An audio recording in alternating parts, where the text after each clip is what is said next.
Hello, it's a pleasure coming your way once again. As always, today I'm going to address two issues with respect to um, the recruitment, a ban on the recruitment of.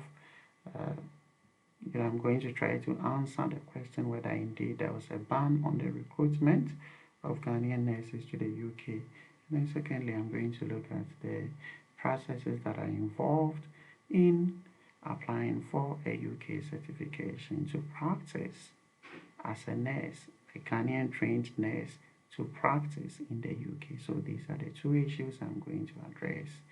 Good. You'll recall that in the year 2022, there was exodus of Ghanaian nurses, mass movement, mass migration of Ghanaian nurses to the UK, and this raised a lot of concerns. Many analysts were all over the place trying to assess the impact of this phenomenon. In the first quarter that same year, there was publication all over that the UK has stopped the recruitment of Ghanaian nurses, and there was back and forth. But has the UK indeed stopped the recruitment of Ghanaian nurses? In fact, on the 28th of that same day, on the 28th of that same year, 2022, a clearly frustrated anonymous poster who who per the post is a nurse, expressed her frustration over the post. She had gone through the processes of applying for her qualification. She had gotten to a point where she was waiting for her certificate of sponsorship, only to be hit with the news that went only to be hit with the news going rounds that there was a ban on the recruitment of nurses. So this was her post. A clearly frustrated nurse. This was what she posted on LinkedIn. If you're not familiar with LinkedIn, LinkedIn is a social media platform that emphasizes jobs and employment opportunities. Good. So this is what she posted on LinkedIn. What I am trying to say is that there was mass migration of Ghanaian nurses to the UK in the year 2022. Over 1,200 nurses were reported to have left the shores of Ghana to practice in the UK. Someone being a nurse had applied to migrate as well, only to be hit with the news that the UK was no longer accepting nurses from Ghana. So this is what she posted. I am trying to answer the question. I am, doing all this in the bid to answer the question whether indeed there was a ban in terms of recruitment of Ghanaian nurses to the UK. This is what she wrote. I have cleared myself,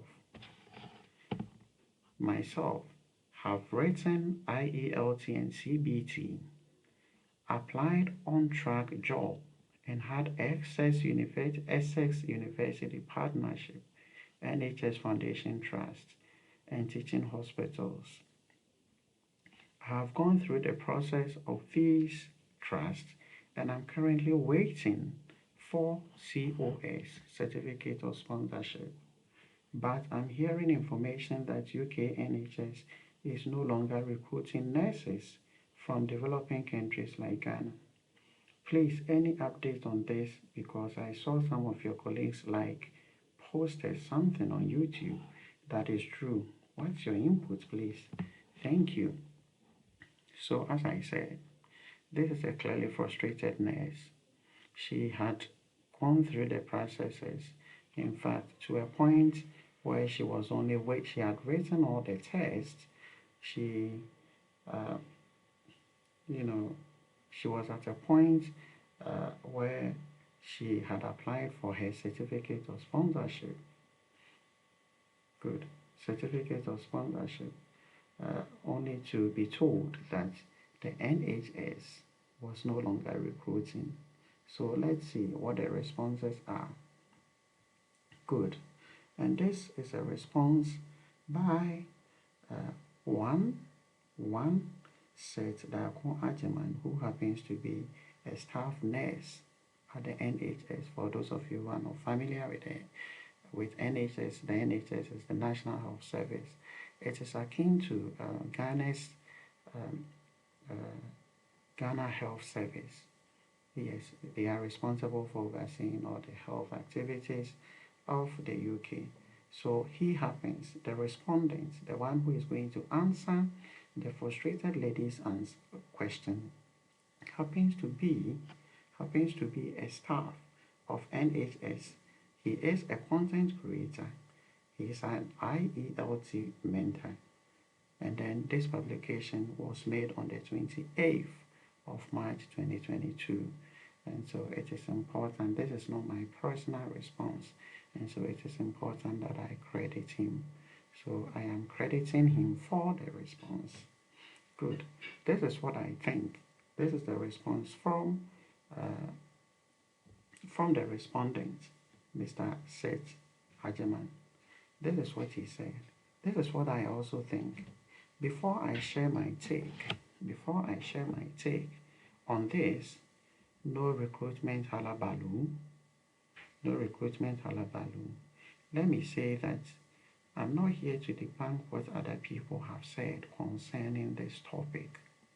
So this is a response to the lady's question whether indeed there was a ban on the recruitments. So he's saying, Mr. Dakun is saying that he's not here to debunk anybody's previous assertion. Let me say that I'm not here to debunk what people have said concerning this topic. My purpose here is to express my sentiment based on my own research and interactions regarding the, in quotes, no recruitment saga. So he has answered that portion brilliantly. He is not going to say that what people have said are not right. He's going to express sentiments on the basis of his own research. Good. Let me first of all congratulate you on securing job interviews and sailing through smoothly to the point of awaiting your COS. So this was a direct response to the anonymous poster, the nurse in question. First of all, you have had an NHS hospital interview you, giving you a job offer and currently working on your COS. I think this is evidence enough that recruitment is still ongoing. However, at a point, if the said employer reaches back to you and says, "We are sorry, we can no longer process your COS because recruitment has been banned in your country," then you can worry about something. But for now, just patiently wait for your certificate of sponsorship. Good. So Mr. Ajiman is trying to say that once the applicant, the nurse in question, has not had any information that from the trust she has applied to that there was a ban in terms of recruitment, she should keep her fingers crossed. He goes on to state certain facts. Let's talk about the real matter. About a few weeks ago, I chanced on an article that said the MOH is the Ministry of Health, in Ghana, written to the World Health Organization. He's saying that he chanced on a publication that said that the MOH, Ministry of Health in Ghana, had written to the World Health Organization to stop the UK government from recruiting Ghanaian nurses. I was curious. I wanted to know more. In no time, I was on the MOH's website, but met no evidence. So it is part of, it is part of the news that was circulating that the Ministry of Health in Ghana had written to the World Health Organization that they should put a ban on the replacement. Had written to the World Health Organization to stop the UK use. So what it is saying is that the publication sought to imply that the Ministry of Health had written to the World Health Organization to stop the UK from recruiting Ghanaian nurses. So he chanced on this publication, made him curious, and then I wanted to know more. This is still Mr. Ajimai speaking. I wanted to know more. In no time, I was on the MOA site, but met no evidence. Okay, I felt it was too early for this body to publish the letter on their website, so waited till today. That is 28th March 2022, and there is still nothing specified. Well, I was still not myself. I reasoned that if the UK government has been cautioned regarding the recruitment of nurses from Ghana, then the publication should be boldly inscribed on the official website of the UK, www.gov.uk. None was there as well. What Mr. Ajimai is trying to say is that if indeed there had been such a communique, if indeed the government of Ghana had written to the World Health Organization to restrain the UK's NHS from recruiting Ghanaian nurses, then it would have been published on the official website of the government of UK, and that is the address is stated, www.gov.uk. For example, he goes on to say that, for example, somewhere in early 2021, the Kenyan government expressed concern about how UK agencies and NHS employers recruited nurses from Kenya. These governments signed a bilateral agreement on the 29th day of July 2021 stating how the recruitment process should be carried out in Kenya. It was published for the visualization of the general public. He is still trying to re-emphasize the point that if there was any such publication, if there was any such communique from the Ministry of Health, it would have been published. It would have been publicized for the benefit of all Ghanaians and the UK as well.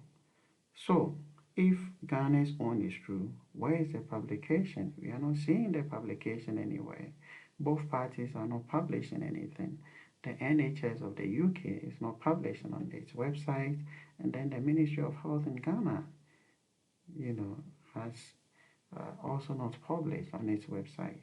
So the point intentionally, internationally educated nurses, internationally educated nurses must understand is that what it means is that if you were not trained in the UK, the point you should understand is that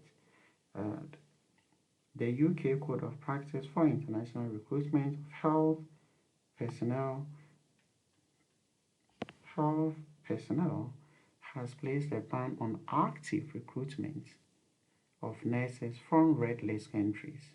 These are countries the WHO believes has the most pressing universal health coverage related to health workforce challenges. So these are some of the facts that should be taken into account. Yes, the National Health Service of the UK has put a restriction on the recruitment of nurses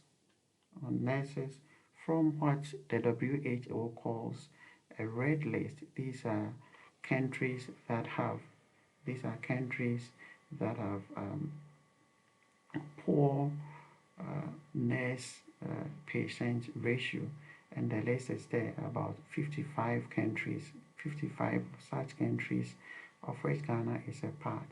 So the fact that must be established here is that Ghana happens to be a part of the 55 countries that is considered as being on the red list of the World Health Organization. One, that is the fact. Another fact is that there is a restriction on the active recruitment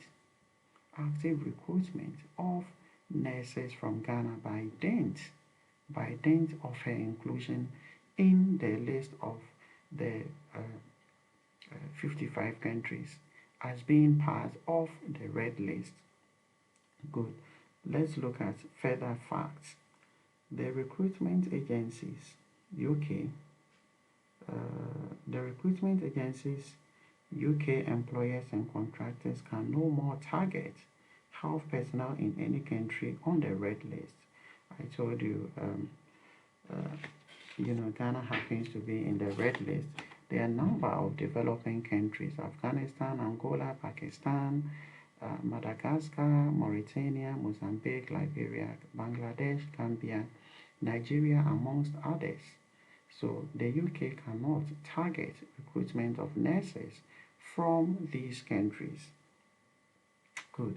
This is the reason why you send documents to certified agencies and so on and so forth. So it goes on and on and on and on.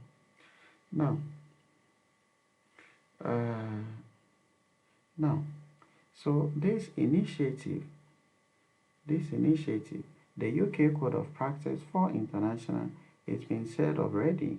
So if you are the target for recruitment, however, let's look at the exemption here. So the fact we have established is that the UK NHS, the National Health Service, cannot directly recruit or actively recruit nursing staff from Ghana because of the fact that Ghana happens to be in the red list of the WHO countries. The red list countries happen to be those with developing countries with special health needs and on encouraging patient to nurse ratios. Because of that, the NHS, the body that oversees the health needs of the UK, cannot actively recruit nurses from Ghana. However, the exceptions, let's see.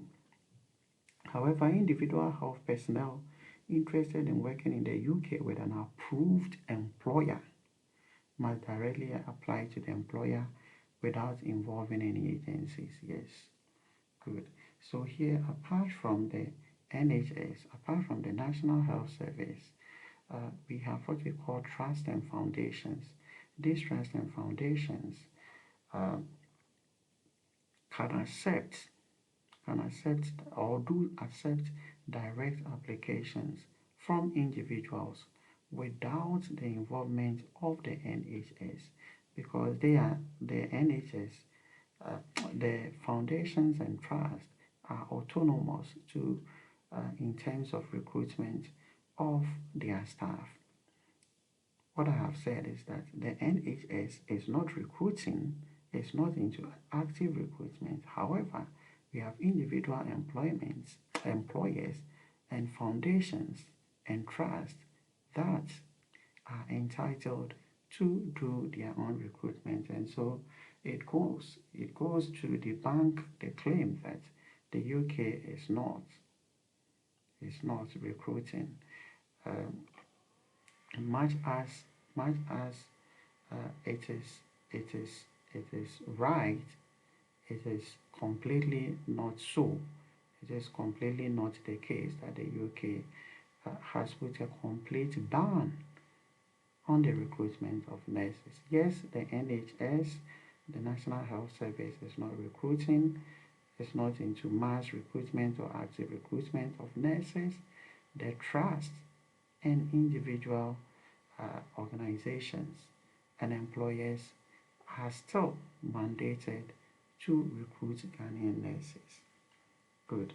So those are the facts. This initiative isn't new. It was propounded way back in 2020, and it's been in existence till now.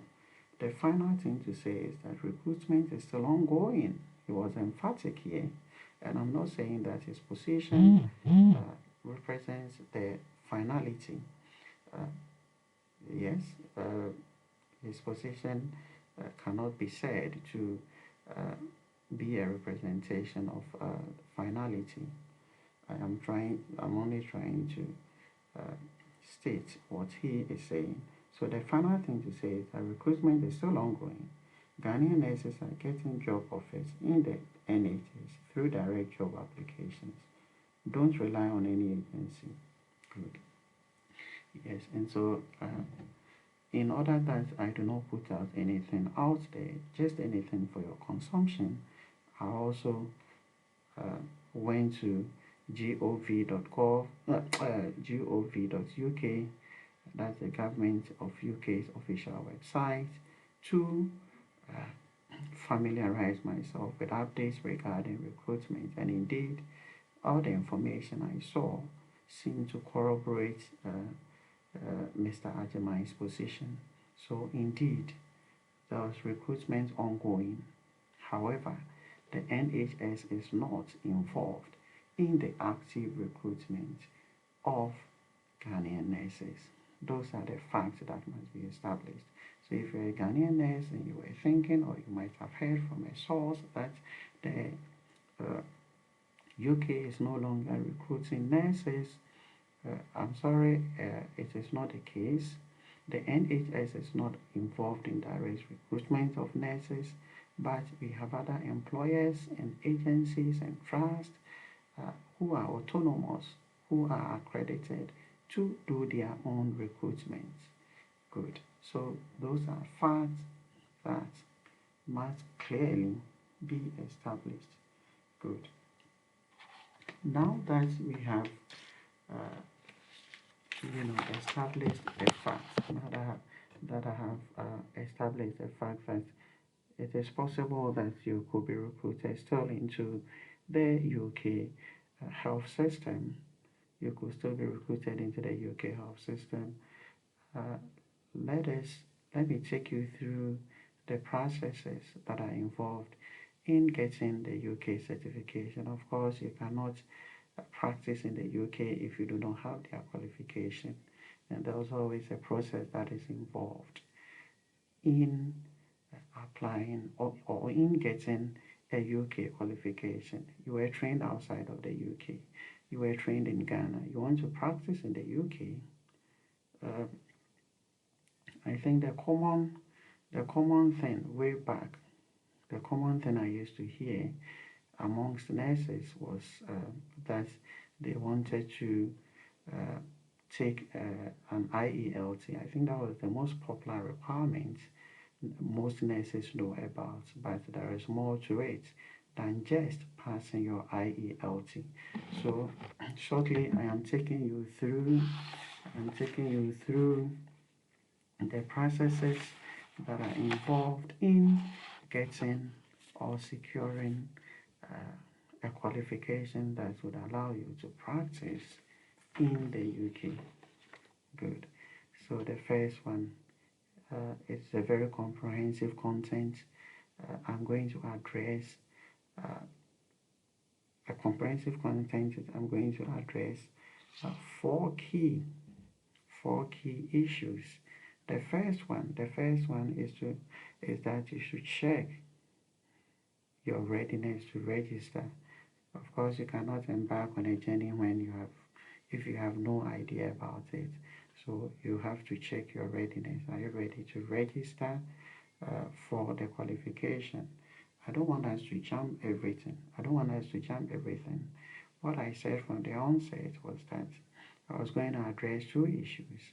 One of them was that the first one was that I said I was going to situate the claim that NHS the UK is no longer recruiting Ghanaian nurses within the right context. and I think I have done that. I did so in my eloquent best. And then, so we have put that aside. We have established clearly that yes, the body responsible for overseeing the health issues of health issues in the UK, the NHS, is not recruiting. However, there are accredited institutions and employers and foundations and trusts that are still recruiting. So it's a fact we established. So I have moved on from that one. Now we are looking at the processes. Now that you have the chance to come and practice in the UK, now that recruitment is still ongoing, you cannot come apply to the UK with your Ghanaian certification. You must have their certification. So the process of acquiring the certification, the UK certification, to be able to practice in the UK, is what I am going to take you through. The first step is that you must be prepared. The first step is about your readiness. Of course, you cannot embark on a journey if you are completely oblivious of what the journey entails. So you cannot say you want a qualification and you are not aware of how much is involved. So the first question with respect to checking your readiness is is to answer the question of how much is involved. So how much is the cost if I want to attain the qualification to practice in the UK? I was trained in Ghana. How much is the cost? I want to practice in the UK. The entire cost, the cost involved in from start to finish in terms of getting your qualification is £1,170. £1,170. I think in Ghanaian terms it should be about 17,500 thereabouts. So if you want to begin your journey, of attaining a certification to practice in the UK, you must get £1,170, and this is how your money is going to be expended. This is how the £1,170 is going to be expended. So the cost of CBT and OSCE, if you need to take a test of competence, so these costs could be higher if you need research test. So they are telling you how much you are going to expend on each of the components. That was what we call the CBT, computer-based test. And then there is also the OSCE, objective structured clinical examination. Good. So that's it.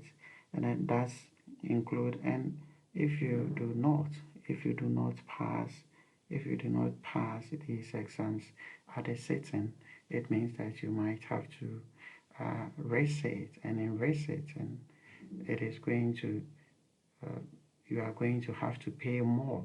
So the 1,170 is the minimum, because if you have to take a resit, you are going to take more.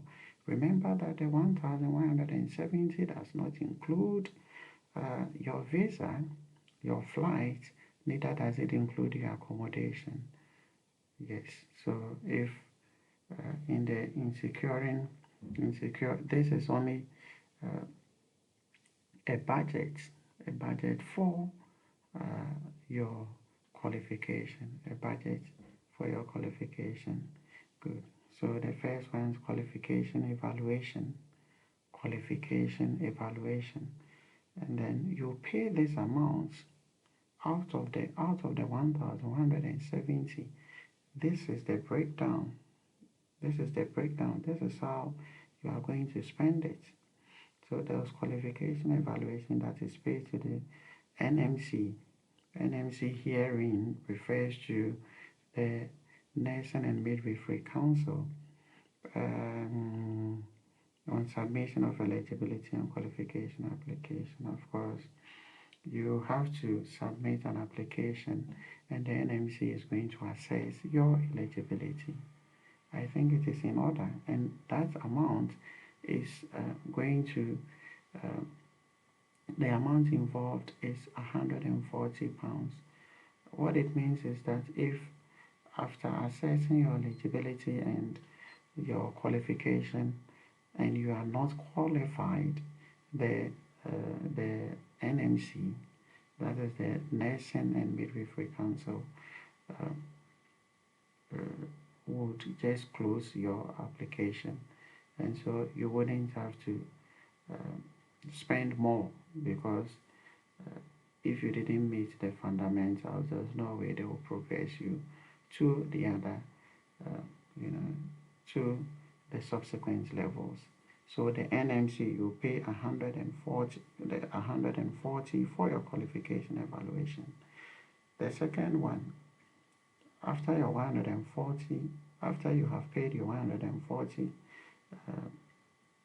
and the assumption here is that you have been cleared, you have been declared eligible. The next step will be to pay a computer-based test, CBT, that is paid to the test provider, and that is £83 at first sitting. If you sit for the exam for the first time, you are going to pay £83. Good. And then the computer-based tests, partial reset, that is if you fail and then you are resetting, you pay the provider, partial reset cost paid to test provider before exams. For clinicals only, you pay £70 for partial reset. So it goes on and on and on and on and on. In fact, it tells you, it clearly specifies how much you are paying at each stage.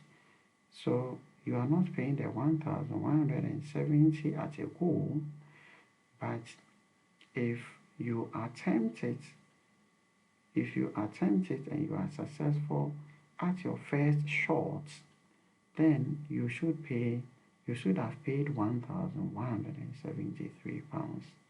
That is what it is. Good.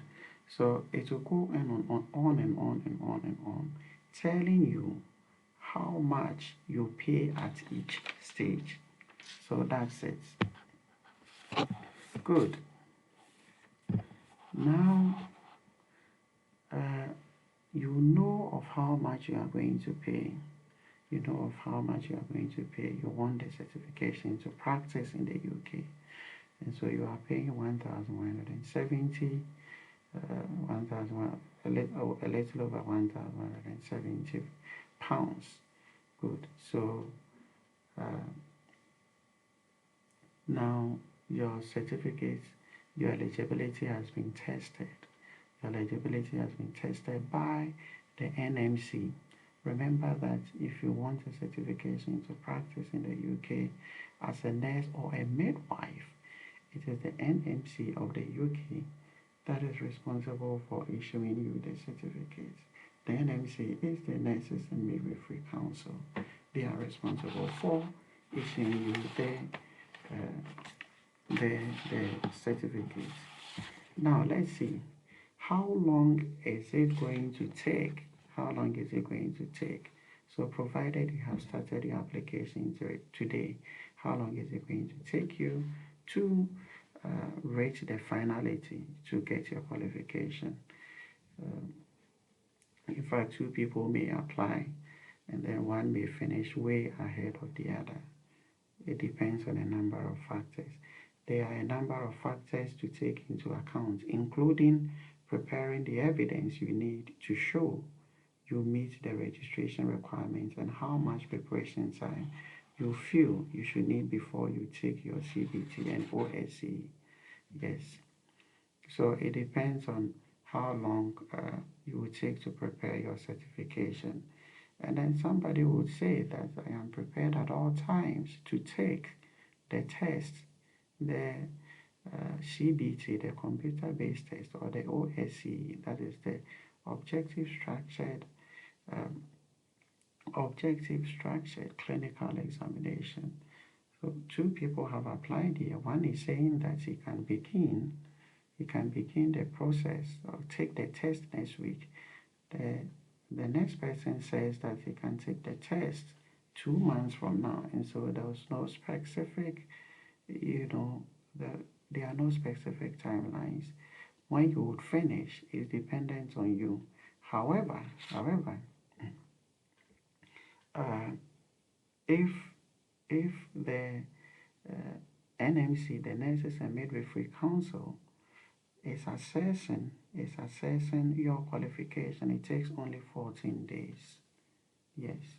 So if you have provided them with all your documents, it takes only up to 14 days. Once you've submitted your eligibility and qualification application, a response, and then they have received a response from your training institution. Remember that your training institution has a part to play as well. So if your training institution where you received your training, where you went to school, they are going to verify certain information about you from them. So if your training institution is prompt with their response, then it should take them 14 days to give you a response. Good. And so that's it. And when eligibility is confirmed, you have up to 2 years to complete your registration. Yes. It doesn't mean that you wait till 2 years. It's a process. The registration is a process. You need this, you need that, you need, so by 2 years, if you have not completed your registration, it means that the NMS, the Nurses and Midwifery Council, the body that is awarding you the certificate, your qualification, would have to close your application. It is important to take note. Good. And so that's it. Once support and health character and other documents are provided, it doesn't take much time. That is a fact we must establish. Now, the second, I told you I'm going to explore 4 contents.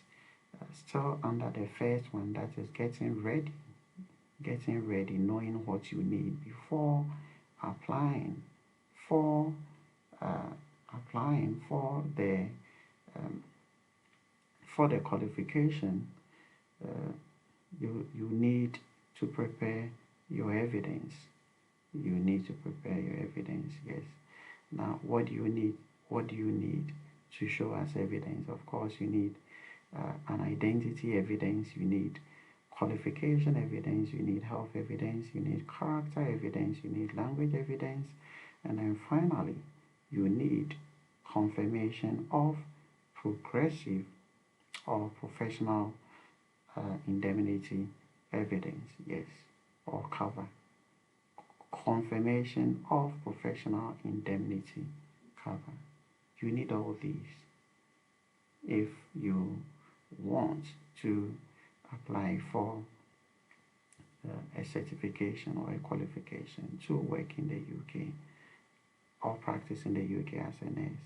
Well, identity evidence, let's take them one after the other and see.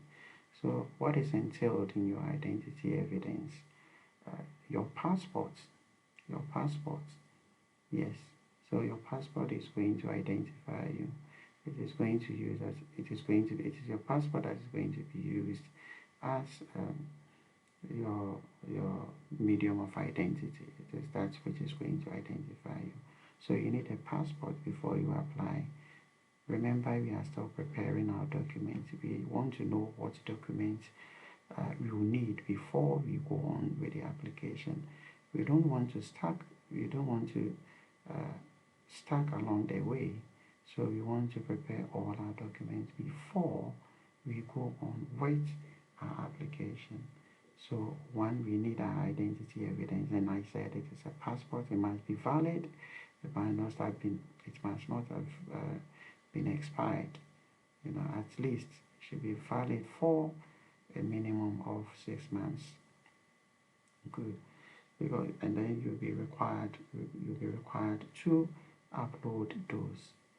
If you bear a different name from the one that is in the passport, it is important that you explain to them what is accounting for your name variations. Your name variation. So you must have your passport. Secondly, you must have your qualification evidence. With your qualification evidence, they are going to ask your regulator, yes, that indeed individual A said that she attained her qualification from your institution. Are you able to verify for us? It is part of the protocols. They are going to ask you. They are going to ask your institution. So you make sure that whatever certificate you are providing them is genuine. So you upload a copy of your qualification certificate. Good. In doing so, you are still required. With respect to your qualification certificate, you will still be required to furnish the NMC, the Nursing and Midwifery Council of the UK. Remember, we are doing all these in preparation as part of our preparations to apply for the UK qualification. So we want to know what documents there are to use. We are to use, and we have mentioned that one, you need an identity, which is a passport, and secondly, you need your qualification certificate, all the certificates, and then thirdly, you need what we call health evidence. If you have any health issues, if you have any triggers, if you have any allergies, you must alert the NMS, Nursing and Midwifery Council, in your application so that they make the appropriate arrangement for you. Note that stating your health condition cannot be a basis for a disqualification. So it is important that if you have any triggers, if you have any allergies, you alert the NMS in your application. If you have any disability or any physical challenge, it is important that you alert them. Let me state a point here, that you need not necessarily be a registered nurse before you can get a recruitment to the UK. Yes, you need not be a registered nurse. There's a provision for non-registered nurses. Okay, so if you have not been registered, the name of your regulator must be provided. In this case, you are not a registered nurse, but who regulates nurses generally in Ghana? It is the Ministry of Health and the 8 sub-agencies. So the Ministry of Health is the regulator in this case. Good. Then and specifically that will be the Nursing and Midwifery Council of Ghana. So you need to state your regulator. But there are questions to ask them to test or to check about your validity. So don't be bothered about the fact that you do not have a registration yet. There are modalities in dealing with non-registered nurses. Good. So that's about it. Good. We have answered the question of how long it is going to take and all of that. So that is it. Remember, we are still in the process of preparing. We are getting ready. We have our IDs in place. Good. We must also get You must also get health evidence. I've talked about it. You need what they call a character evidence. If you are going to practice in the UK, you must be have a sufficiently be of a sufficiently good character. So if you have had convictions in the past, if you've had previous convictions, it has the potential to affect your chances. However, it is not going to it is possible that you might have had convictions in the past. You are going to be given the opportunity to explain the circumstances surrounding your conviction, and if they find you worthy, they can still go ahead to employ you. So that's about character evidence. People who join the good, yes. So if you want to join their register, you must be of sufficiently good character, as I said, to practice safely and effectively. Yes. Police charge, caution, convictions, or conditional discharges you've recorded. It is important that you state all of them if you have convictions or police charges. However, minor issues, minor issues such as road traffic, violations, crossing the traffic lights, minor violations that have resulted in police cases or cases that were never pursued, that were never followed, will not affect you in any way. Good. Another form of evidence you should have is language evidence. Of course, you should know that this is always a requirement for people who want to travel to the UK to work in any capacity. You should have have some level of proficiency in English language. The four English language skills. Good. Now, so they are asking your basis, what you are using as the basis or the proof of your English language proficiency. And then for people like us from Ghana, the best medium to prove is by the IELT International English Language Testing System or any of their approved testing systems. So you prove by way of an IELT. If you have two tests, if you have written two separate tests of an IELT, International English Language Testing System, you make sure that you provide the TRF number. They are unique numbers that are attached to your test, test result and your identity. So, for example, you failed in your first attempt, you raised it and you passed. You have to furnish them with both so that they know that you passed subsequently you passed in your subsequent attempt. Good. So that's about it. Remember, all these, we are talking about all these in our preparation towards applying to the Nurses and Midwifery Council. We cannot get up one day and say that we are applying to the Nursing and Midwifery Council if we do not have all these. That is why it is important that we familiarize ourselves with the documentation, everything that is needed. The last one is that we must have a professional indemnity arrangement, or yes, evidence. A professional indemnity arrangement. What is it? As a practicing nurse, you are bound to make mistakes. Sometimes it could be out of negligence or sheer, accident. But some families might take you on.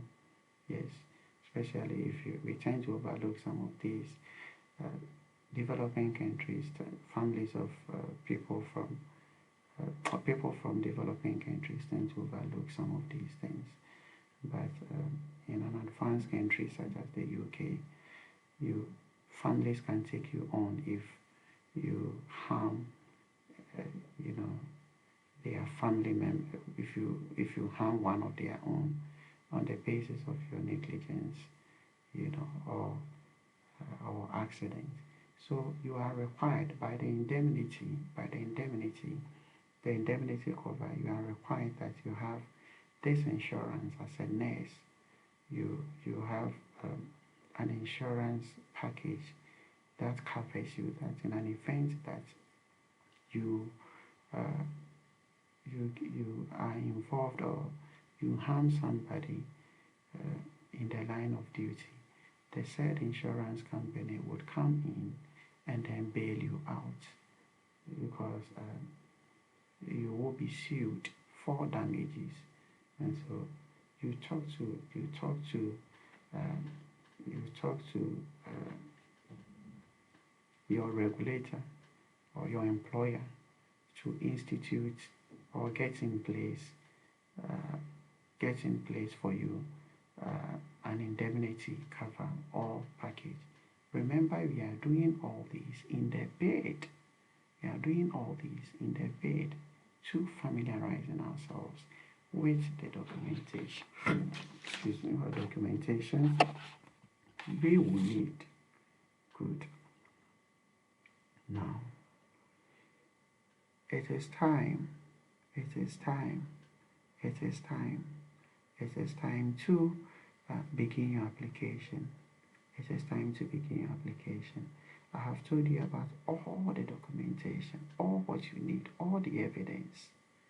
Your health certificates, your qualification certificates, your indemnity cover, your identity evidence, all of them. Now you have all of them. So now you can begin your application. You can begin your application.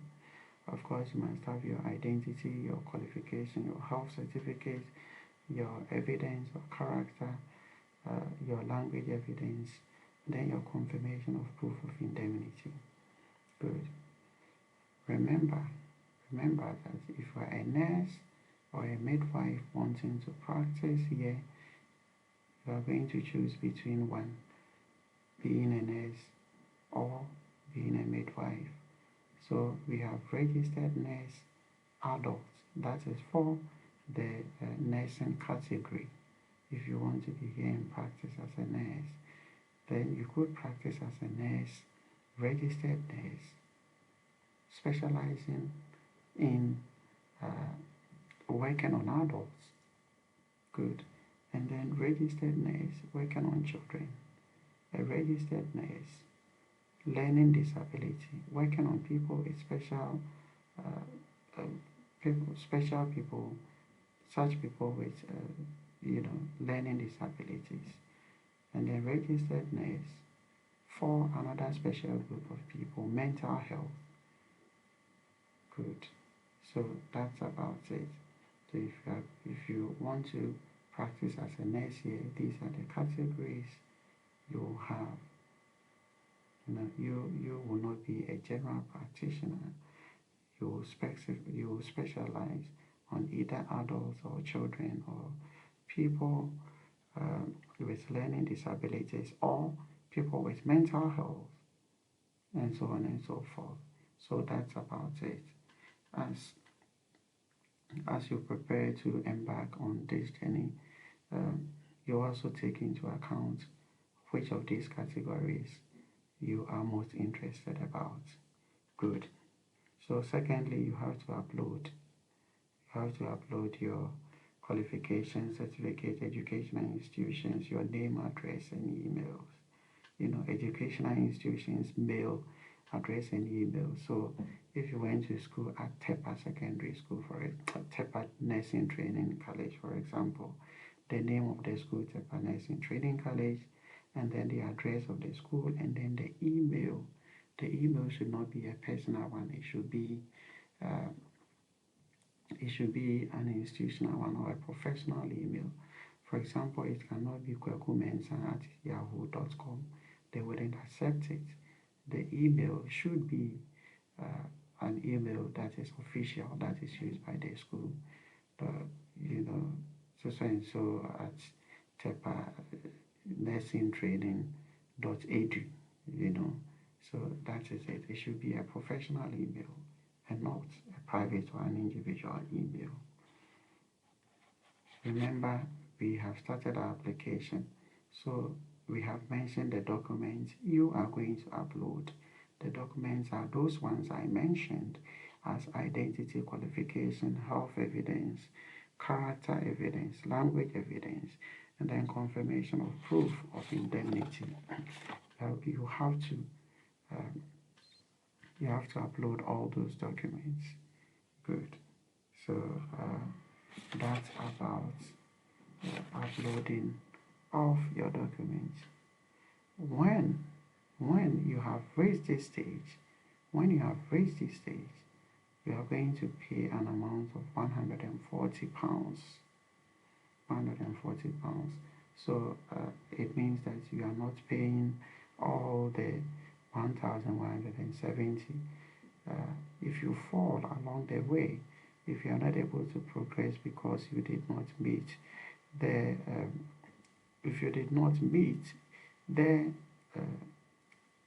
requirement, of course you wouldn't have to expend more. So, and mind you that this is a non-refundable payment you are making. The £140 will not be refunded if you don't meet the minimum requirement. And I think it is in order, because if they do not charge such amounts, people who clearly know that they do not qualify to apply might abuse the system. They still might go on to apply.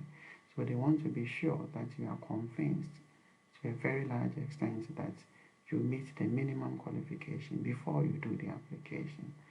So the first range of money you will pay is £140. Good. Now you have paid the amount, you have done your submission, you have done those, you have submitted those documents I told you about. You have to await the evaluation, outcome. You have to wait. It is going to be evaluated. They are going to put a value judgment on your application, on your certificates, to see whether you meet the minimum requirements. So you have to wait for it. They are going to verify the information. Yes, you cannot outwit the NMC, even if you are able to outwit them today, and then you get recruitment, you get recruited, and subsequently they are going to find out, because they are not going to end there. Even as you practice, they are going to dig into your background just to be sure that you are who you say you are. So it is important that you have genuine documents, and then you have genuine documents, and then you are who you say you are actually. Good. And then when you have applied, it is being evaluated. The NMC, the Nursing and Midwifery Council, might still need further information from you.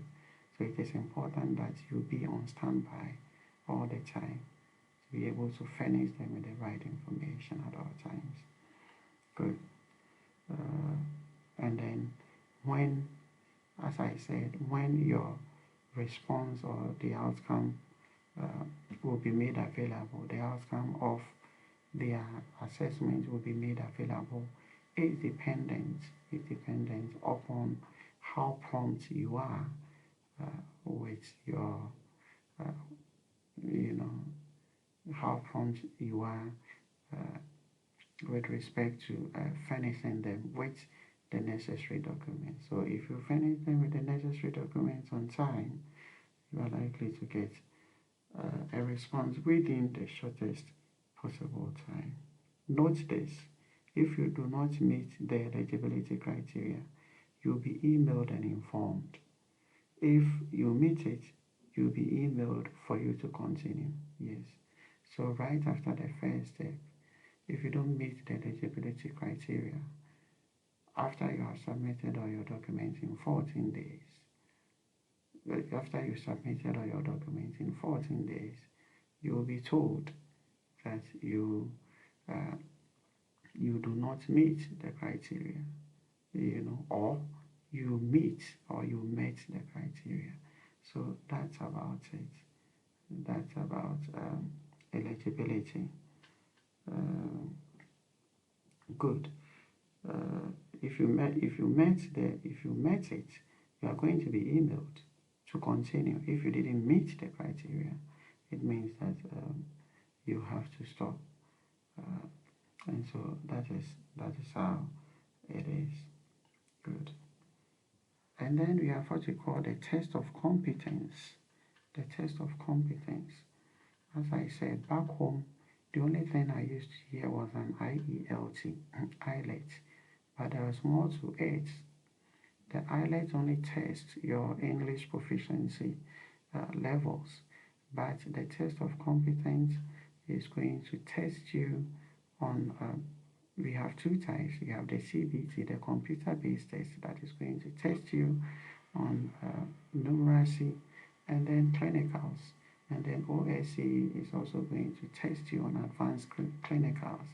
So you brace yourself for these tests because Ghanaians are required, Ghanaian nurses wanting to practice in the UK are required to take these tests. Good. So sharing application status, it is advisable that it is allowed, to share your application status. You are applying. You did the application. You might not be a computer savvy. You might not be a computer savvy. You might not know the computer much. So you can contract or ask someone to be assessing your information for you. It is possible. So you open your application portal and then you share. There's a section that allows you to share your information with a third party. So the third party is going to have access to the information you have. Good. Remember, we are all doing this for one thing. We are doing all these for one thing. But why are we doing all that? We are doing all that so that we can properly prepare.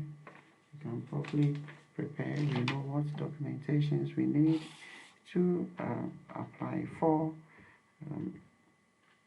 our certification that will allow us to practice in the UK. Good. Now, the test of competence. Let me tell you a little about the test of competence. We have the CBT, the computer-based test, that is split into two parts. So if you're a Ghanaian nurse, you want to practice in the UK, there's a computer-based test. It is split into two parts. The part A is going to cover numeracy, so numbers. If you like mathematics, simple mathematics, arithmetics. So if you want to practice as a nurse in the UK, you should know your mathematical stuff. Yes. And then there's also the part B, that same CBT, there's the part B, that is the clinical. So you are going to answer clinical questions. I'm sure that being a nurse, you are familiar with what clinicals are. Good. And then there's another test. I told you that your test of competencies, covers two major areas. Your CBT, that is computer-based test, that is subcategorized into two parts. And then you have your OSCE, that is objective structured clinical examination. So it is going to, now it has 10 stations, rather than 6 initially. So that is an update. It is an update nurses should pay attention to. Initially, um, it had only 6 stations, or if you like 6 sections. Now it has 10 stations or 10 sections. So it is going to assess additional skills, values and behaviors, and evidence-based practice. So that is the scope of the OSCE, the objective structured clinical examination. That's it. Good. Your test of competence is valid for 5 years.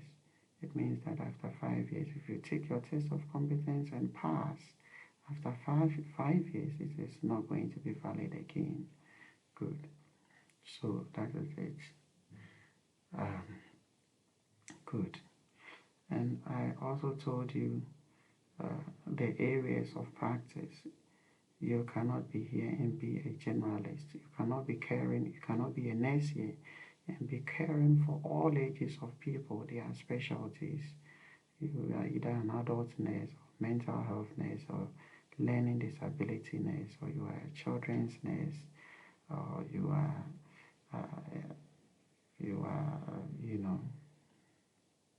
or a midwife. That is of a different category. So if you want to be a nurse, learning disability, children's nurse, mental health, adult nurse, and so on and so forth. Good. Now, when I mentioned the test, the 2 other tests apart from the IELT, you are bound to take. Of course, nobody is happy to be tested at all times, especially when you might not be so familiar with the content and the fact that it's a computer-based test. But there's a glimmer of hope. In fact, there's much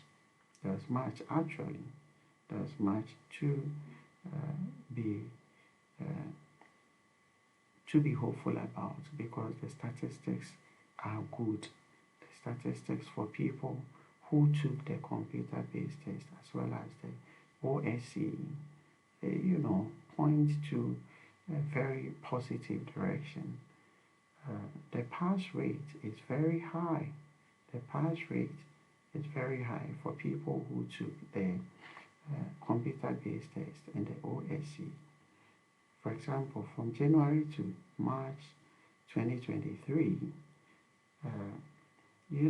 10,062 people took the computer-based tests, and out of this number, 86% of them passed.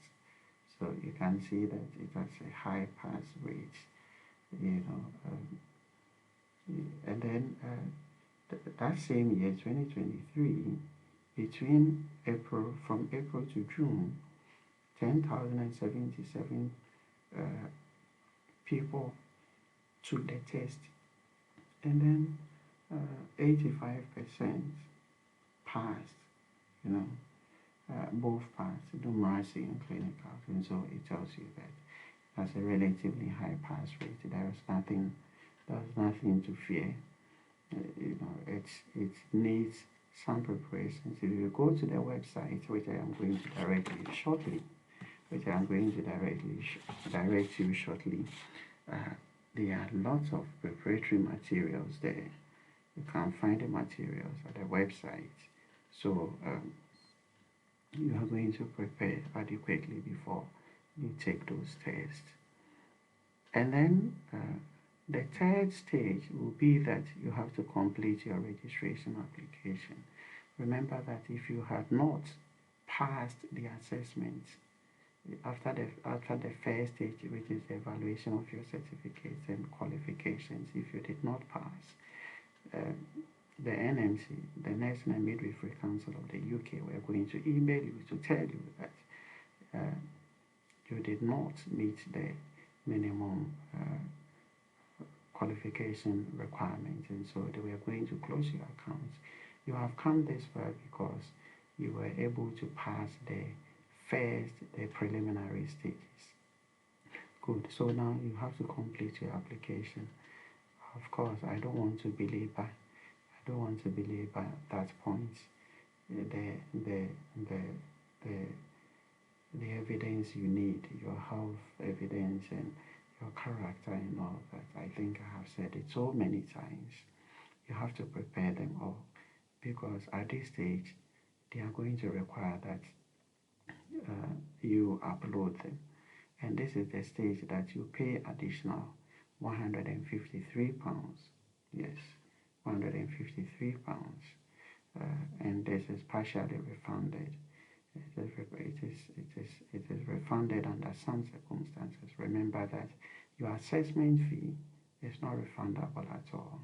Your evaluation fee is not refundable at all. But if you're able to progress through the evaluation stage, and you are at this stage, you have paid £153. If you fail to progress, there's a likelihood that part of the money will be refunded to you. Good. So the last stage is the verification of your info or your information. Good. Now you have fully applied.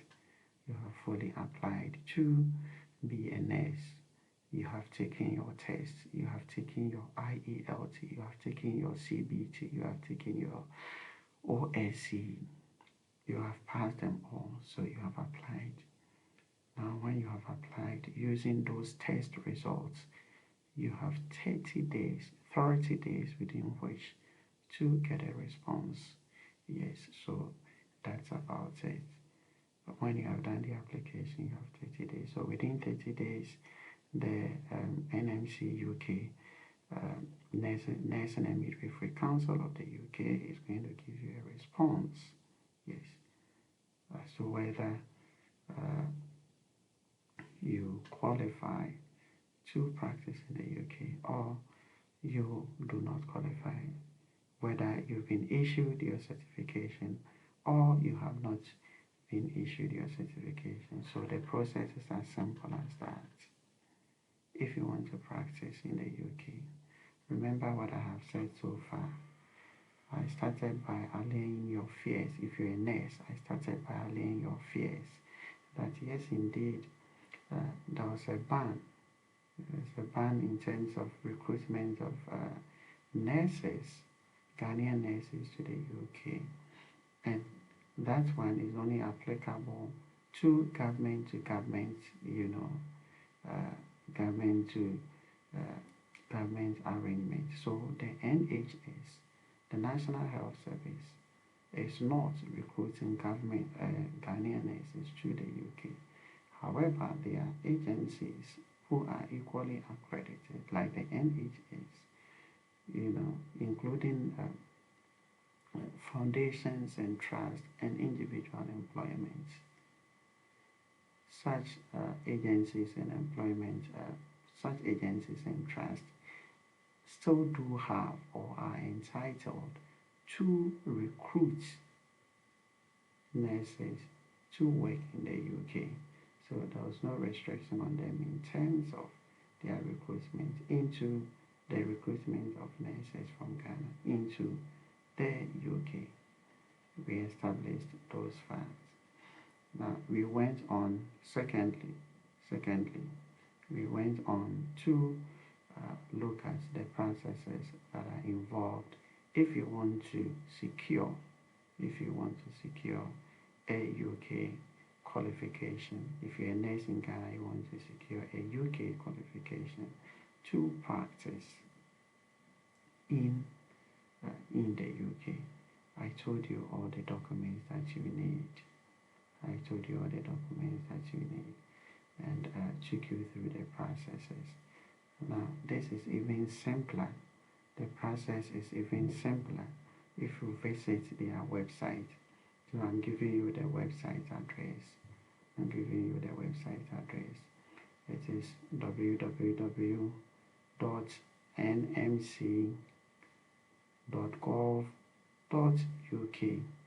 So NMC, Nursing and Midwifery Council .gov.uk.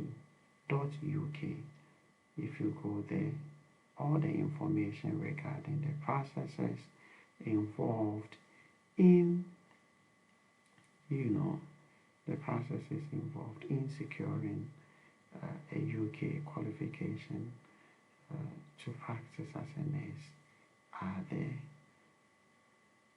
I'm sure this engagement has been really fruitful, and so I wonder why you visit this site without subscribing to it, because you have no idea how many people are benefiting from these sources of these all important pieces of information I deliver. I'm wishing you the best of luck in your pursuit to